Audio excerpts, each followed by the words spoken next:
You're tuning into the Wild, Weird, and Sometimes Normal podcast. If you have a story or a guest recommendation that you think others need to hear, email me at wildweirdandsometimesnormal@gmail.com. Let's get this started. Alex and Brett, kick it! Wild.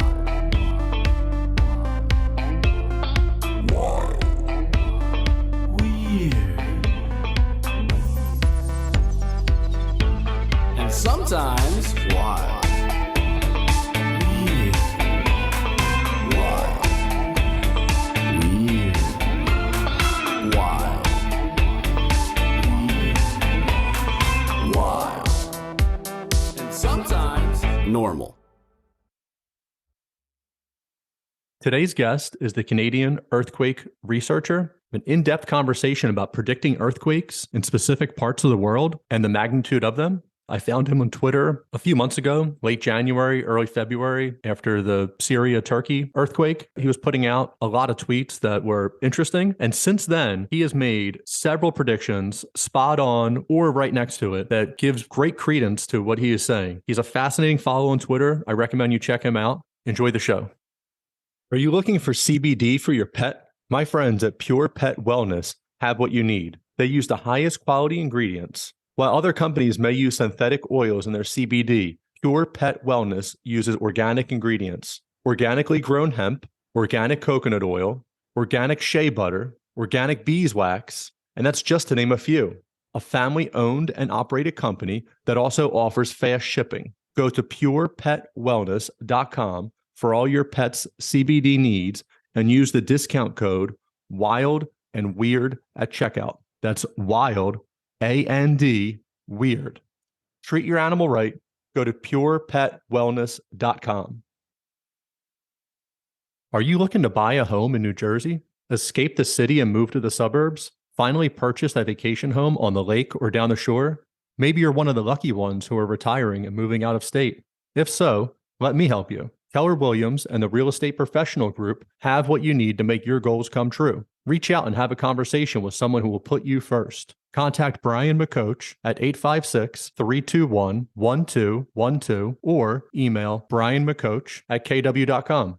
Welcome to another episode of Wild, Weird, and Sometimes Normal. I'm your host, Brian, and today I am joined by Brent Dmitruk, who on Twitter goes by the Canadian Earthquake Researcher. Welcome, Brent. Yes, thank you. So I found you on Twitter, and I find your profile to be fascinating. You have been accurately predicting earthquakes a few days before they happen, or so it appears. Yes, that's the case, yes. Wonderful. Can you elaborate a little bit into your process on how you go about this? Yes, I actually discovered that the plate boundaries, first of all, don't have very even movements. The plates are technically all in some way jammed in most sections around the plates worldwide. Not like the original thing that I found in the beginning about a blocking of the plates in the Philippines. So, because of this unevenness of how so many sections are jammed, I actually can determine areas that are specific sections along the plates that are more likely to actually move, and other areas stay in long gaps. And there are cycles of these earthquakes also. The most recent one, east of Australia, I noticed that there was a clustering of earthquakes. And the funny thing is that normally when people are doing this earthquake prediction stuff like Dutch sense, it seems like the main tool that's used is areas that have gone the longest without major activity are supposed to be lined up as most likely the next. But that doesn't seem to be the case that's not exactly the case, actually. So some areas that have already been getting profuse earthquakes have actually become more likely to get even more, while other areas adjacent keep going empty even longer. And that actually did keep happening this year and made me predict it, like the original blocking of the plates in the Philippines. I kept saying over and over again that there's going to be major activity right at the blocking area in the south of the Philippines. And it actually did end up coming. The area in Indonesia, like Java, I correctly kept leaving out of my predictions because I knew it was jammed up. It was quiet for a very long time, and I knew it was going to stay quiet because it's actually almost completely blocked up, almost completely blocked up there. And several other areas like west side of Japan, and there's a lot of areas that I just know are automatically going to stay blocked. And there are cycles of the earthquakes also. Like for some reason, there seems to be a type of cycle where sometimes the earthquakes like seem to squeeze or like squeeze and concentrate inward toward where the blocking is, and the areas are like further away and all around it go quiet. And then there is like a reverse earthquake pattern sometimes where a huge void forms and it goes really quiet around where the blocking is, and the earthquakes all start to happen repeatedly in the areas more far away from it. They're actual patterns that they follow. These are the kind of patterns that you would only understand by knowing that this jamming of plates is happening. So these cycles and gap things and all these things I mentioned are the main tools I use to predict those earthquakes. Just fascinating. So when you're looking at these jams and then the reverse earthquakes, how are you able to tell the magnitude, the volume of the earthquake you're predicting that's going to come? Actually, well, these were more general though. I did not predict exact size. I just gave a general update saying where the major activity will be, which my threshold is 6 and plus generally for major earthquakes. So that's just how it works. Just generally speaking, any earthquake that could be considered big. And then there were the others.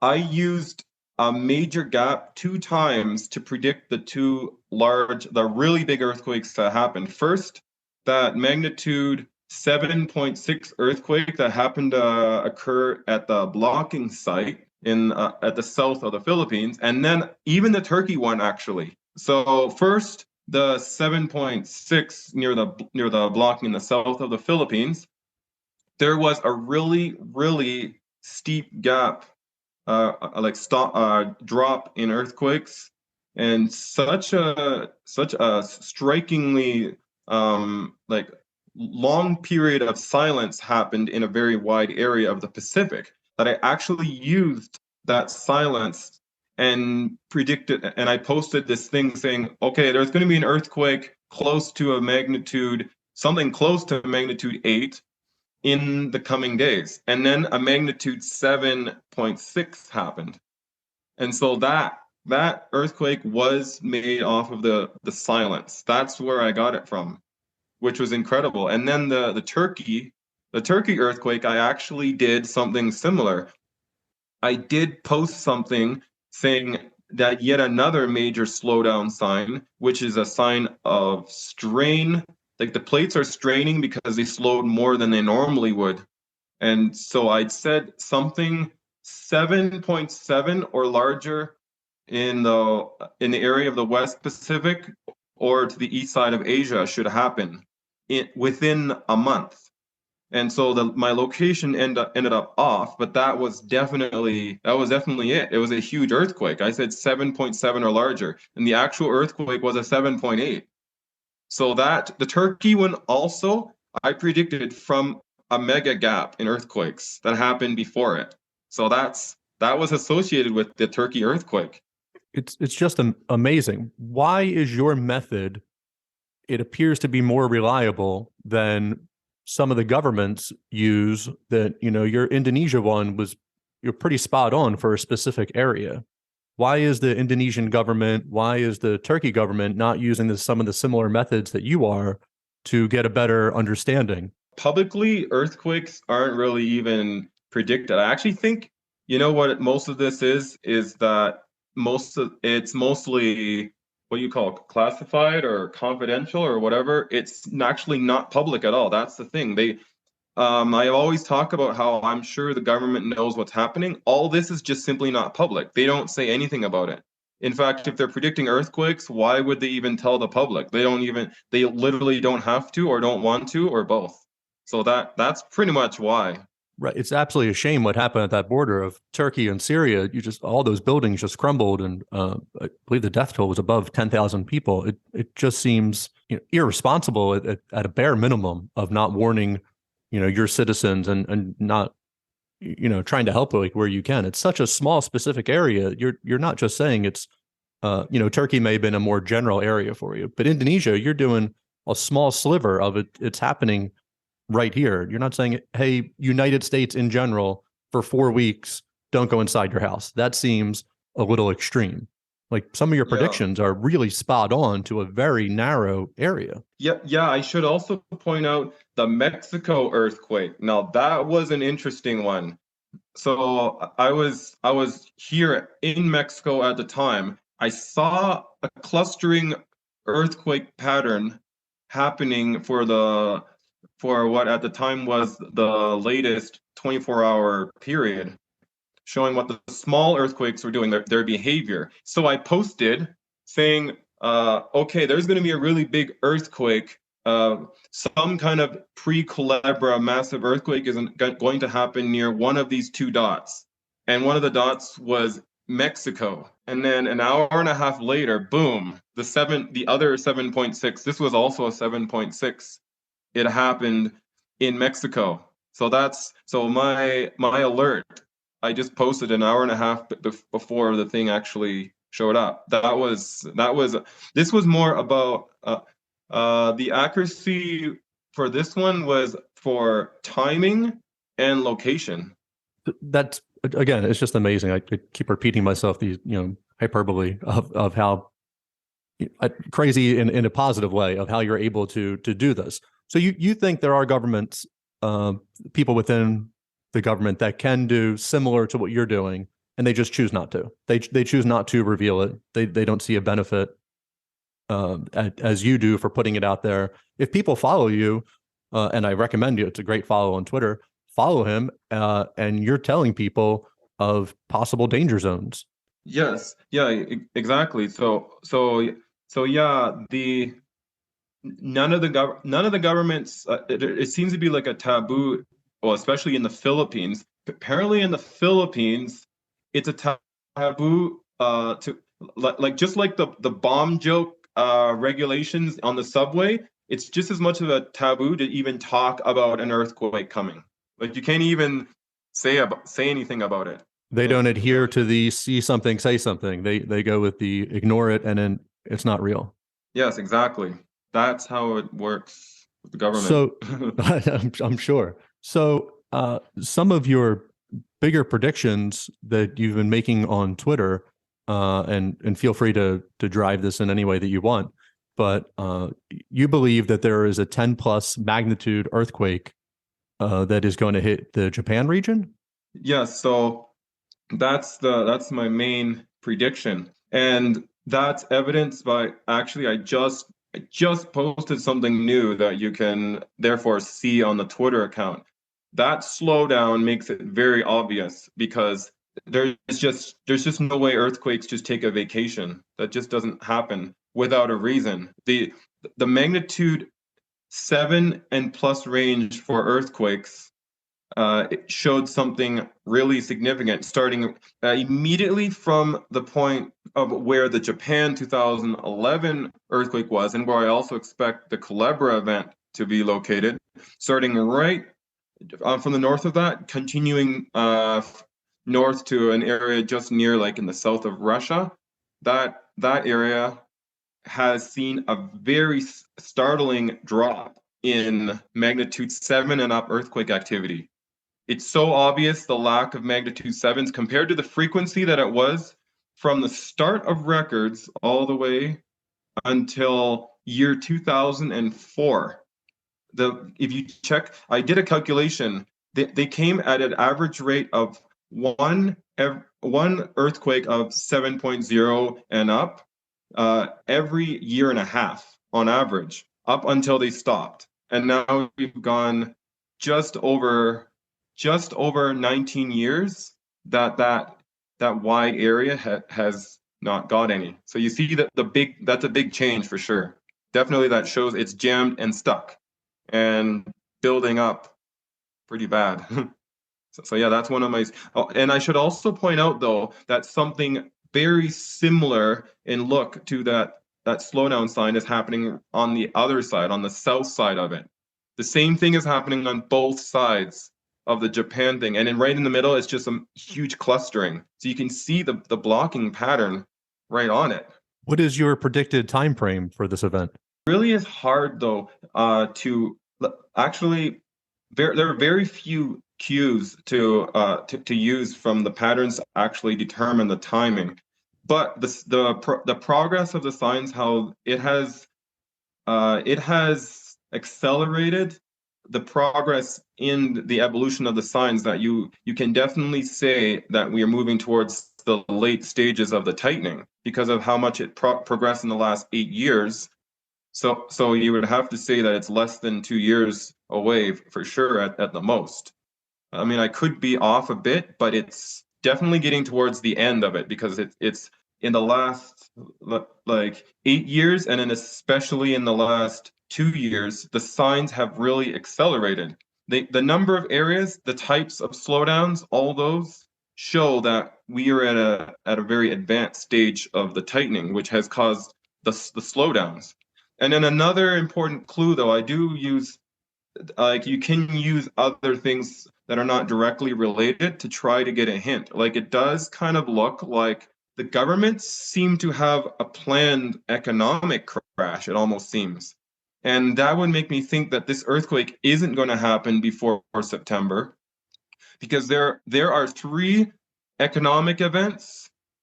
This thing is not in my direct area of expertise, but I do notice that there's 3 main economic events that will converge in the month of August, all of them, because the student loan bubble, and then the peak interest rates, and the BRICS currency.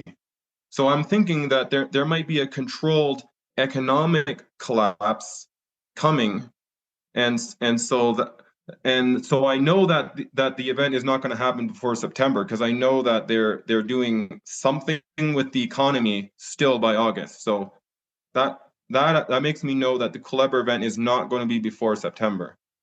But there is something going on with the economy. It does seem, and so I would place it anytime starting after October.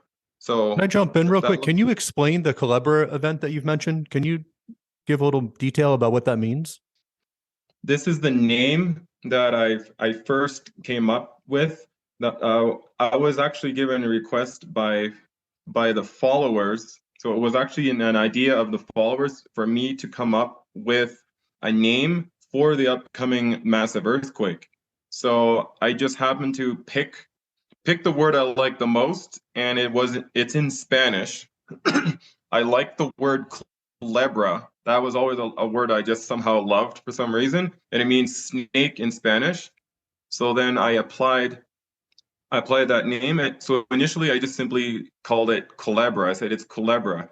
And then as things progressed along, then people and then myself started simply calling it the Culebra event, which sounds better. And so that's where the name came. And so this would refer to what is definitely going to be the largest earthquake in like modern history, and in like on records, because all of the declines in earthquakes clearly show that the mother of all seismic events is coming. Because even if you compare the patterns preceding the other large earthquakes, the slowdowns in earthquakes were nothing. Like in the period pre-Japan 2011 was nothing compared to the signs we're seeing now. And I should also point out that it actually looks like there are cyclical, this is more like a cyclical release. I'm starting to think that the Earth simply goes through long periods, long cycles of hundreds to even thousands of years where energy accumulates. And in these intervals, supermassive earthquakes happen. One important sign to take note of, it's not 100% certain, but it's consistent with all this, is the fact that there's simply no standing structures like walls, buildings, and stuff, but except foundations and sturdy, of course, pyramids and things like that. Once you go back to like 2,500 to 3,000 years, nothing is left standing. It seems like there have been periodic super mega quakes in the past because the plate boundaries aren't moving smoothly. The earthquakes we see, even like the Japan ones, are merely just chips of plate movement. The real mega events are when these totally jammed plates actually make a full movement, a full plate movement. So that's actually what the Culebra event is.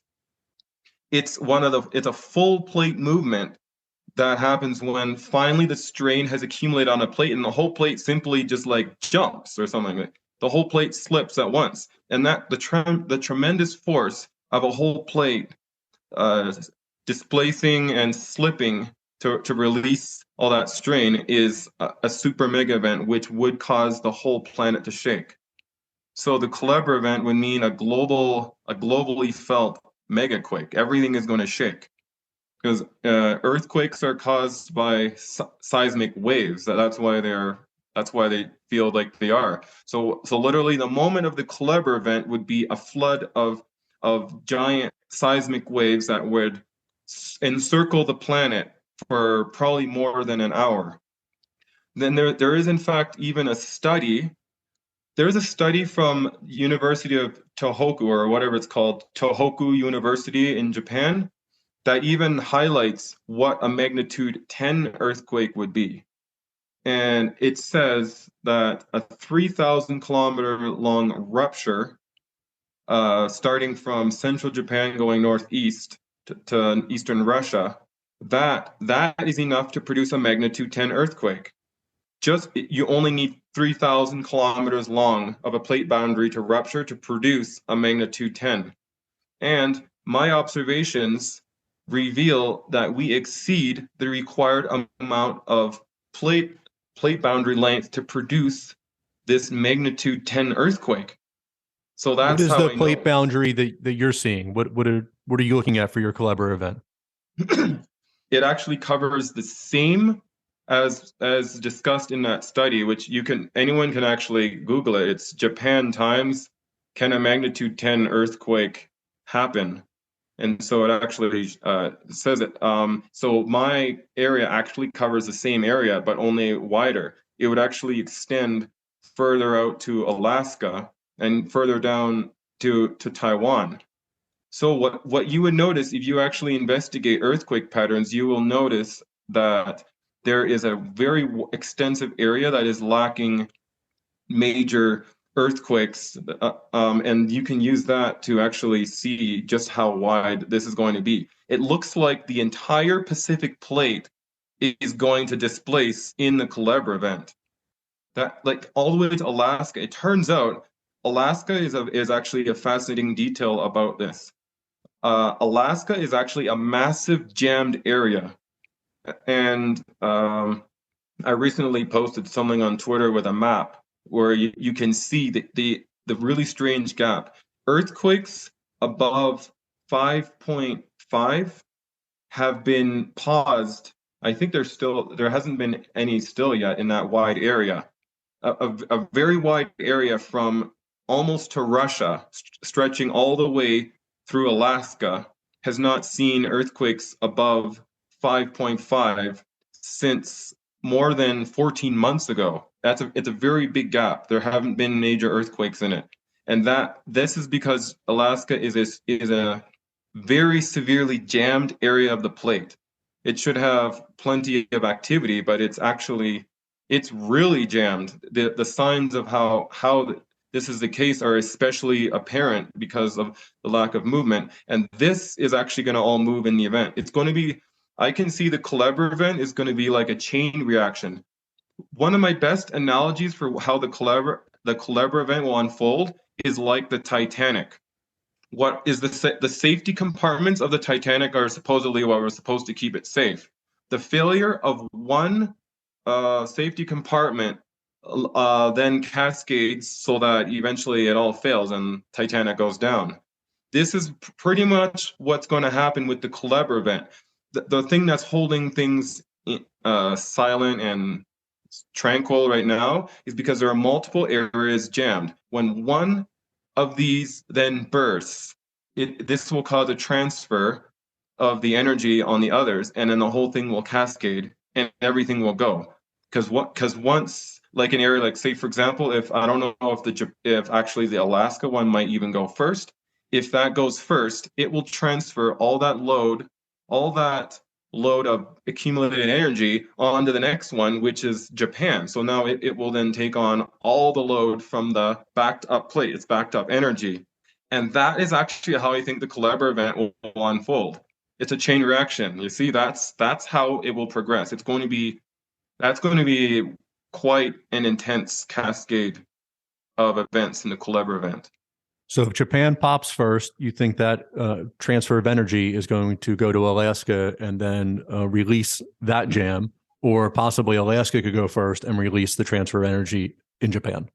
It looks like actually it has to be like, I think it has to start from outward and move inward. Although it could theoretically, but it kind of looks like Japan is staying and will stay quiet because the Alaska one is helping hold back some of it. So it's almost like Japan has no reason to go until one of the other ones does go. So and one of them actually might be the area east of Australia. I pointed out something very technical, but of course interesting too, east of Australia. There have been no thrust earthquakes no major thrust earthquakes at all on the east side of the Australia plate since like the actual recording of earthquake types was offered by the agency USGS, going back to the end of the last century. And you know what that means, not having thrust earthquakes? It means the plate itself hasn't even been moving at all.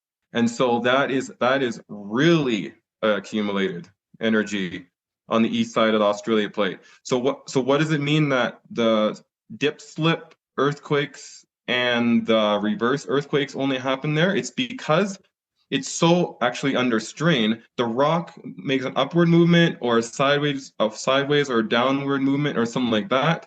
And the slip from the plate doesn't happen. I know it's very, very technical, but the earthquake type actually shows that the plate hasn't been moving. And so all that energy has been building up. And I suspect that actually might be the first to go. This plate edge could go boom east of Australia, and that would cause that wing of the Pacific plate to then set in motion, and that could start the transfer of energy for the Culebra event. It's actually more complex than I thought at first, but that's a very likely scenario. So one of these areas will start chain reaction. The Fukushima earthquake in 2011, do you recall what size that was? How powerful? Yeah, it was a magnitude 9.1. It turns out that was actually a small chunk of release of what would be the whole Culebra event. That was like the eastern edge chip of the plate that just that released. And then the whole thing behind it, like the massive area behind it, is what is left to go. That was that was even just small in comparison. Even today, I posted a map showing just how one area alone that has a major gap in earthquakes is like 10 times bigger than the slip area of the Japan 2011 earthquake. So even that one, it's big, but that was not nearly as big as, of course, this one will be. It's a 9.1. So that earthquake in Fukushima is just a small little sliver of the bigger line that you're talking about. Fukushima earthquake did not, if there were any type of waves to California or Western South America, they were small. Do you predict that this 10 plus from Japan will have, you did say that it would set off other earthquakes around the world. Do you expect a tsunami of any sort to the west coast of the United States or even Mexico and South America? Yes, that's another important detail about the size, because calculating the length of the tsunami in the Japan 2011, it turns out it just needs to be 20 times larger to produce a tsunami that is the same size of the Japan one, but that would have the same effect over the entire Pacific Ocean. And that's exactly what is going to be. In fact, it'll be larger. It'll be more than 20 times longer, the rupture.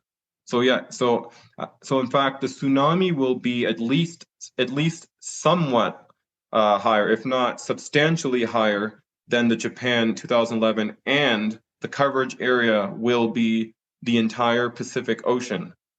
And so it will hit the west coast of the United States. And I would say that the tsunami would be more than 10 meters high. Because it will run the whole length of the Pacific Ocean, the tsunami will not spread out. It will maintain its size. Because if it cannot spread out, it will stay the same height like it was at the source. So when it gets to the west coast of the United States, no matter how big, if it in the range I expect, 10 meters or 20 meters, it will be hugely catastrophic. Actually, I'm thinking it's going to greatly exceed 10 meters when it hits the west coast of the United States. My calculations are correct over here. It's about 30 feet of waves inundating Los Angeles and all of those coastal towns right there. Yeah, actually, yeah, that number though that's very conservative.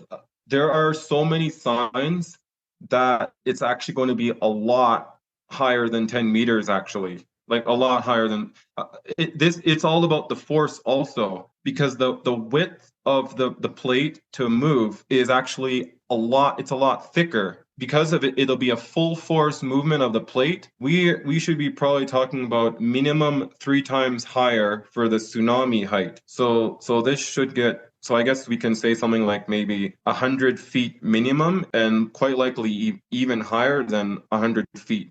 It's going to be too high. So it would cause immense devastation and impact enough areas to cause a massive impact on the U.S. West Coast. I'm going to circle back a little bit. I asked you the time frame, and you said possibly in the next year or two, but then you saw that financial collapse and student loans and things of that nature. How does that play into it? What is your connection with that? It's that, like, I'm using it as cues. So if it looks like the government, which I'm pretty sure is actually aware of what's going on, that they know of the coming events to unfold, if they're in the middle of a controlled economic collapse, which is still going to be in progress by August, I don't think that, there's no way that the Clever event would have then happened before then, because why would they be doing this? And then the BRICS currency there also. The student loan bubble should pop. I mean, if you're going to take on average $500 a month out of every household, because every household just about has someone with a student loan who's going to start paying it back. That will pop the student loan bubble. So I know this will happen, and that's the exact same week that the BRICS meet. If that happens, and the currency, the world order, and all that stuff switches, that would crash the economy, and so how this, I think, could be timed to go with the earthquake coming right after, which would very severely crash the West, because Japan alone wouldn't actually really crash with any existing issues ongoing. But Japan is a Western ally or something, and so the earthquake will crash Japan too, though. That's the thing. So the economy in Japan will also crash at the same time. And then boom, there goes the student loan debt bubble and all that, and the BRICS currency switching to power to the east and all that. And I think the megaquake may play a role in hastening the impact after this. But then the other thing I pointed out was simply that I just don't think that the earthquake would happen before the economic collapse. It would happen after.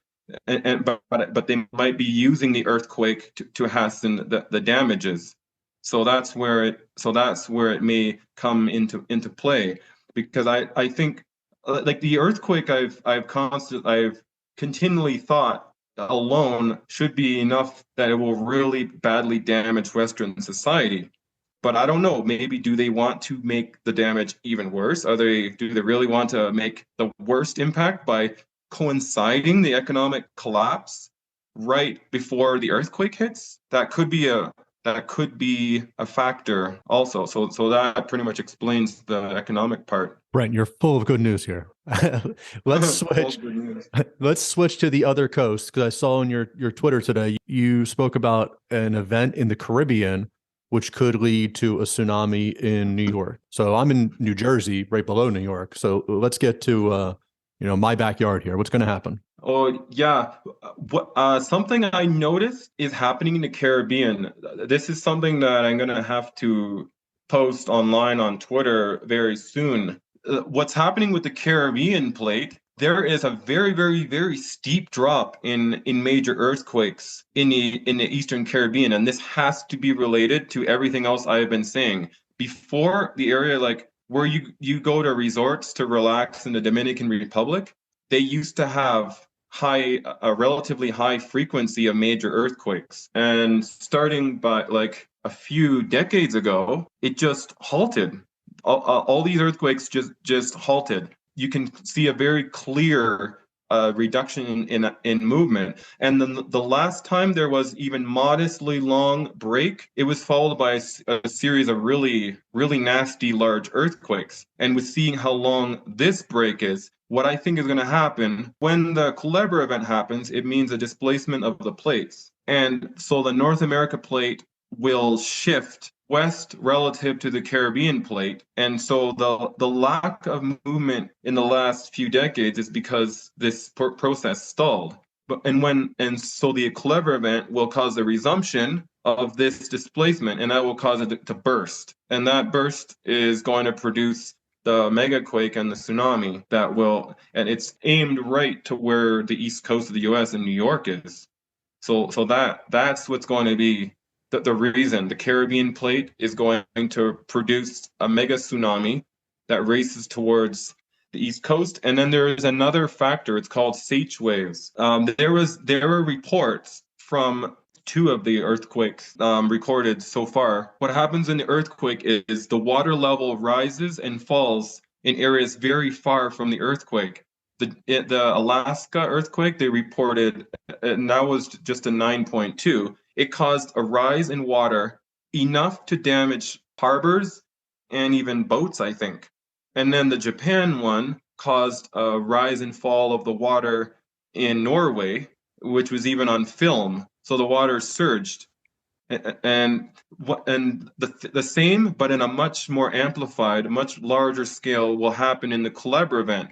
Those demonstrated that even an earthquake that's very modest in size compared to Culebra still produces that. So now you just amplify this by how many times? Instead of just a localized surge in the water, it's going to cause a full-fledged tidal surge on all the coasts. What is a Seiche wave? It just means that when the earthquake blows, it causes the planet to wobble. And so the water sloshes back and forth. First it goes down, and then it goes up. That's actually what a Seiche wave is. You can think like a wave pool. So when the water oscillates back and forth, it's like an oscillating body of water. So it's simply the water coming up is just it on the upside of that oscillation. So the megaquake is going to cause a massive global oscillation of the oceans, which is the production of Seiche waves. And that's what's going to cause, no matter where you are, the water is going to crash down, like for the level, you're going to see the seabed course gets exposed, and then the water comes surging in way up high, and so it's going to happen all over. So that'll be the reason that anywhere on the coast. I should also point out that coastal cities like on the east coast of the United States are very, very flat. So this H wave might not necessarily be that high, but it might surge several meters, and that would be enough to totally ruin cities because like look at Myrtle Beach and even New Jersey. These places are very, very flat, and the cities are built right at sea level. You can even see where they built these houses. They're like right on the water, and industrial areas. All this, the sage waves will be just high enough to inundate them because they're at sea level anyway. So they're going to get flooded. It might not be life threatening actually, because the lesser impacted areas of Japan had water surge up a couple meters, and then people could be seen floating in their cars and stuff like that. This one might be like a little worse than that, but destroy everything. But it might not be it's not a death sentence, but you might find yourself floating away in the water. And that's what's going to happen on the East Coast. So the Caribbean one, that is going to be an offshoot after the Japan megaquake, or could that possibly be an independent quake on its own? Well, it's actually hard to say about the timing. Like it should be just shortly. It'll definitely be like not right at the same time. There would be some kind of a delay. I just don't know how long. Will it happen hours after or a couple days? I'm sorry. Actually, I think my question is: do you think Japan's going to trigger the Caribbean event, or do you think that could happen just on its own? Like that could happen? No, definitely not. It's because the process I said means that it's going to happen as a result of the Japan event, because I explained earlier how the reason for it is because the plate has been held back. So the reason for that is going to end, of course, when that won't happen, of course, until the release happens in the West Pacific, like Japan, where it starts. And then so anytime after it, not until after the event starts, is when the Caribbean one will then go off. Is there any way that the pressure could be released without these mega events happening? Are there smaller ones that could cause enough relief somewhere? No, and this is something that comes up from so many times from people asking, because I know there seem to be enough people trying to anxiously find out, okay, could we avoid the Clever event by splitting it up? And my answer is, I'm sorry, I'm afraid no. Earthquakes in general, like Turkey is a good example of how earthquakes actually work. Earthquakes have a tendency to try to release the energy in the quickest way possible. So in the least amount of time. That's actually how earthquakes work. It's just something distinctive about how they work. I remember staring at the screen the day of the Turkey earthquake when there were no earthquakes at all registered in the previous 24 hours. Nothing 4.0 and above recorded anywhere around it. And boom, the Turkey one just shows up out of nowhere.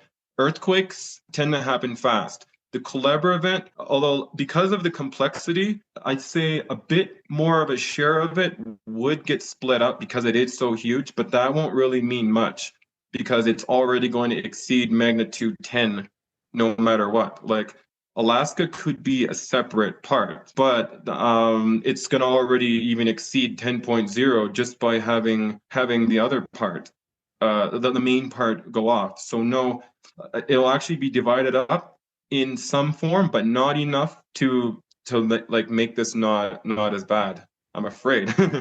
Where are the safe places to go when you're looking at the map?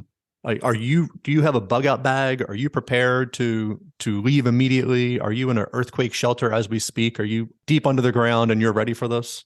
Where I am, I'm glad that I scored a relatively safe place. I'm in Mexico. Well, I remember I said I don't expect it to happen before before the end of summer. So the area I'm in it won't happen in anyways. But either way, it's safe enough. And I have done quite a bit of preparation. As we speak, I have my 2 bags set up here as a precaution, just in case like something pops off. Mexico might get even something. It could even be something not Culebra.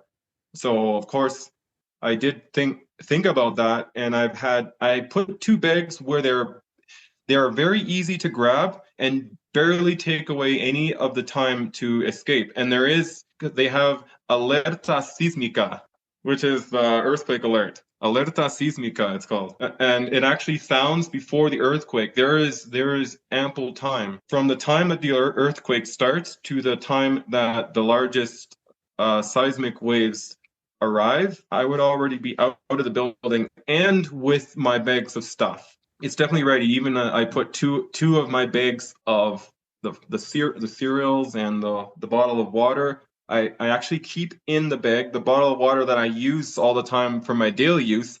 I actually also keep it in the bag. So that's what I did, and other people can do. Put the stuff that you're not willing to lose, put it in the bags that you can carry out and bring with you, so that this also gives a chance to not lose your important stuff, because the building might collapse, and then whatever you do leave behind, you might never get back. So that's that. Pack your important documents, pack some food and water, cash money, you're ready to go. And because my solar panels are in there and my devices. I even went a bit over. I went to the extreme and put my technology interests in there too, because I want my entertainment. So I have 2 foldable solar panels, which is actually part of my preparation plan. This is not just about survival. This is about actually making it tolerable after the mega quake, because the global economy is actually going to go completely to the trash. So I'm completely prepared with 2 foldable solar panels, tablet device, which can be charged directly, because these foldable solar panels are for direct USB charging of any USB chargeable device, including portable speakers, tablet devices, phones, and stuff like that. So that's actually included in what I have ready. I'm really not willing to lose even that. Are we still going to have internet connections after the Culebra event? Download The Office so you can watch it whenever you want, and this way you don't have to worry about connections? Well, that was the other detail, is that because no, there will not be. I put a lot of effort into downloading the stuff that I want. Like I'm fanatical about music and even video entertainment. So when I was in Bogota, Colombia, I took advantage of the amazing shopping conditions that are offered there. I stocked way up on memory cards and all that stuff for storage, and even charging cables, extra charging cables. And I also have a huge collection of music and all that stuff. And I took advantage, while I have nice high-speed internet now, I download all my videos and lots of reggae music, soca music, all that cool music worldwide, even some Arab music, because this is fascinating. So I like culture, so I've saved up all this stuff, plus medicinal plants. Let's not forget about that. I even saved a lot of info on medicinal plants. I have this massive database on medicinal plants for the Amazon rainforest. Now I have all this information. This digital supply of information has been very helpful, but it will be especially helpful when everything is down and I'm in the rainforest and have everything saved. So that's very useful. So as New Jersey gets flooded, I'll have to get in my boat and then travel down to the rainforest, and I'll listen for the reggae music to find you. Yeah. Yeah. Are you concerned at all about the information that you're putting out? Are you worried about your safety and getting this out to people? It seems, if the governments know about this and they're not telling anybody, and you're putting 2 and 2 together, I mean, even just to get banned from Twitter, that's at a minimum. Are you worried about any of this? Oh no, because this was one of the other things that I wanted to point out. There is actually a U.S. military base following me on Twitter, this is one of the very fascinating things. This is the 6th largest naval base in the United States of America. And so this is an official U.S. military account that is following me, and it's a Corpus Christi Army Depot. So that does say something. So I don't think they're not exactly mad at me that I'm doing this, because why on earth is this happening? So no, I don't.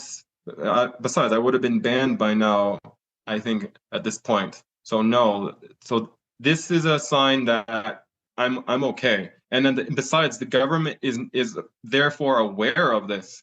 That means that the government knows that I called it the Clever event, and it should probably be accepted and officially called the Clever event after the earthquake happens.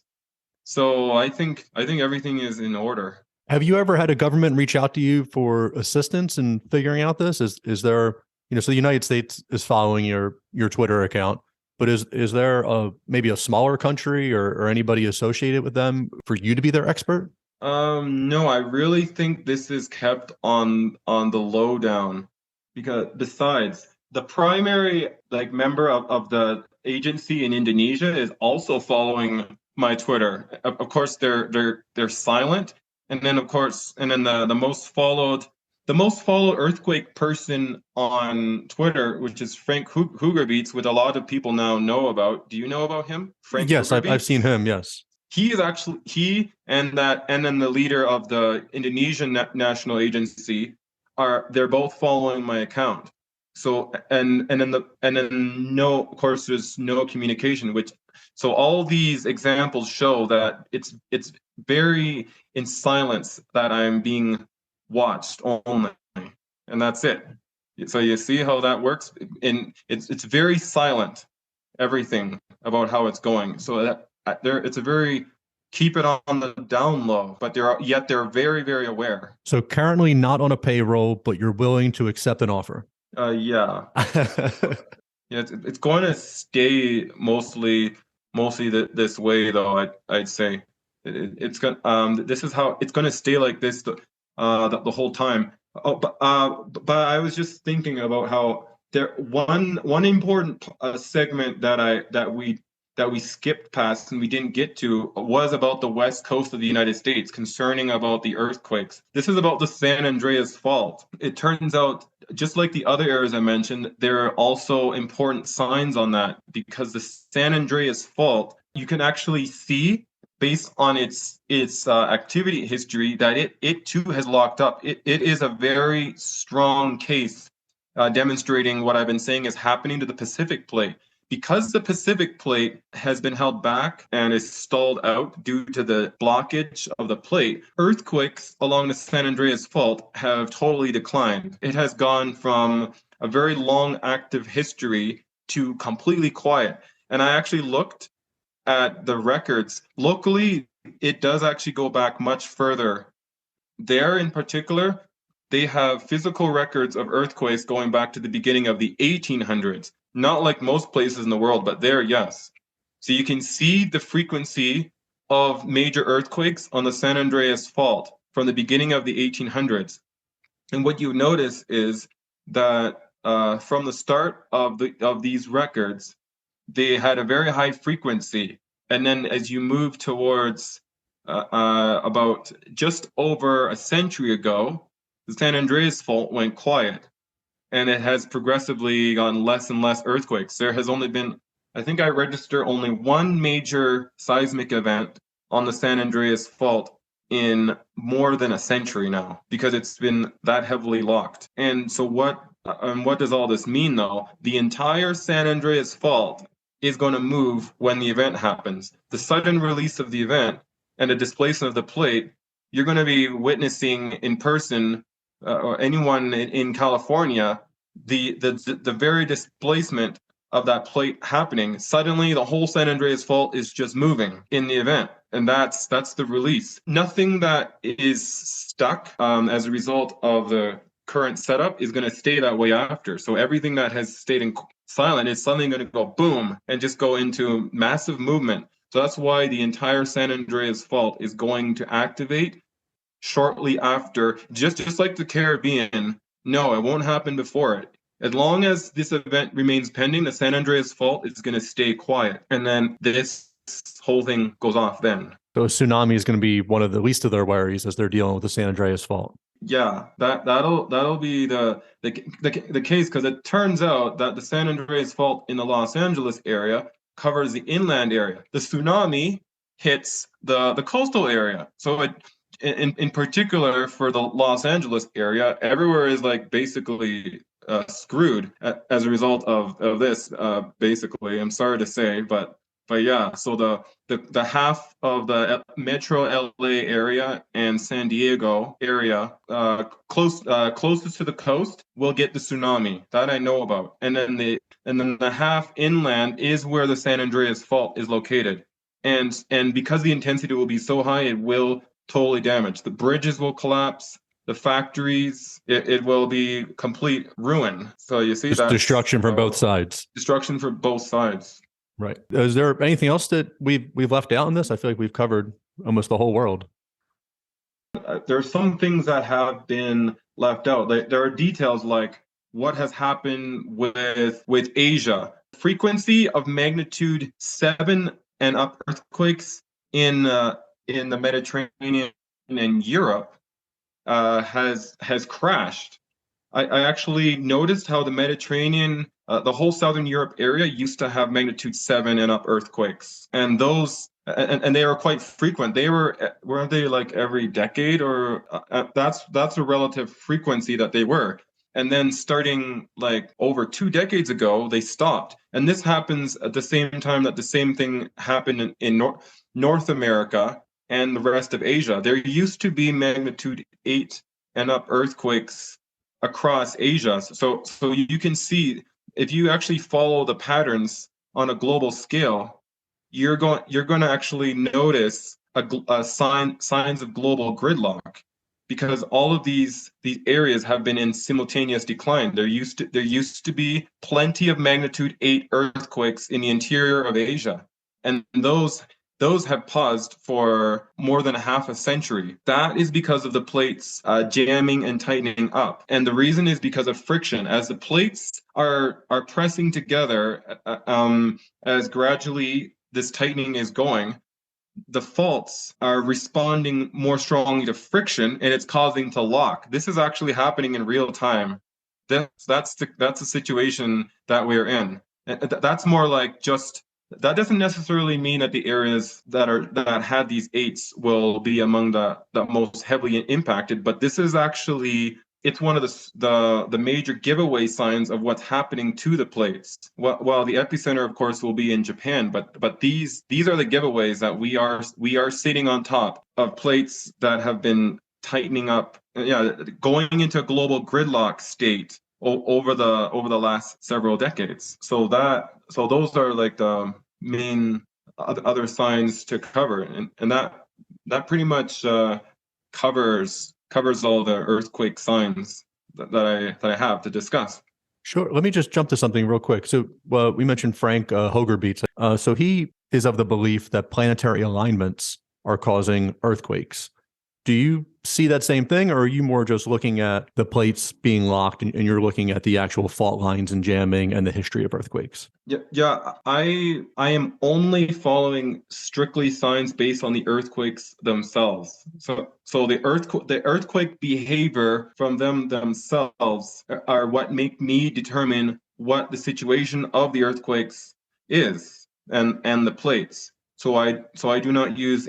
So I would call those, like, I don't know, secondary signs that people are using, but I do not use that. So I would just say that these are direct signs, because the earthquakes, it's just about the earthquakes themselves, because the plates are obviously doing something. I just read the plates using the earthquakes themselves to the root of the story of everything. So that's strictly how I'm operating it. Perfect. You're just using all the science that, worldwide governments on the internet tracking these plates, the jams, the frequency of earthquakes, and the history of them in their past and their frequency. Yes, exactly that. So that's just how I use it. It just seems I'm neutral regarding other people's methods, But either way that things would work, judging the behavior of earthquakes is obviously a very wise way to see what's happening, because obviously it's happening, because the plates, regardless of what causes everything to happen, you need to see the state that the plates are in anyways. Like if something stops moving, another thing moves, and there have been many questions about like the main driver, though. I would have to say though that what's the main driver of how earthquakes actually work though? The process of what causes earthquakes is actually driven by mantle convection. So the heat from the inside of the earth drives a gradual cyclical movement of the mantle. So once one side churns upward slowly, and then the other side, as it cools, it gradually dips on the other side. And this, like a conveyor belt, gradually moves the plates. And so that's gradually driving the plate movement. And so it's like a giant mechanical system. If a section gets stuck, then it starts accumulating strain. And so the behavior of this mantle convection is sometimes a bit irregular, but in general it's pretty much constant though. So I use that to determine. So people might wonder, how could this even happen? Some people have not realized that the silence is not a good thing, because the whole thing is mechanical. So when something gets stuck, strain builds up in the mantle and in the plate itself. So that's actually the driving mechanism for how it works and why earthquakes happen. And also why energy will accumulate on such a massive scale to produce an earthquake so big like the one I'm expecting. More good news.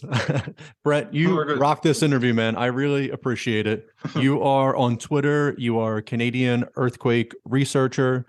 People should look you up. They should follow you. Do you have anything you want to plug? Do you have any websites that you have, or you want to steer people in a direction? My main hub does happen to be Twitter, where I post. I do plan to even use more platforms starting later. But for now it's Twitter and YouTube. So like if you search for Culebra event, then that's probably the easiest way to find it in YouTube. And on Twitter, of course, it's Canadian Earthquake Researcher. Oh, there's Instagram. Instagram is a good alternative for anyone who doesn't use Twitter. So there's that also. So those are mine. Look them up on Instagram. Look them up on Twitter, YouTube. Give them a follow. Tell them that you came from Wild, Weird, and Sometimes Normal. Brent, I seriously appreciate you coming on today. What a great interview. Thank you very much. All right, everyone. That was our show.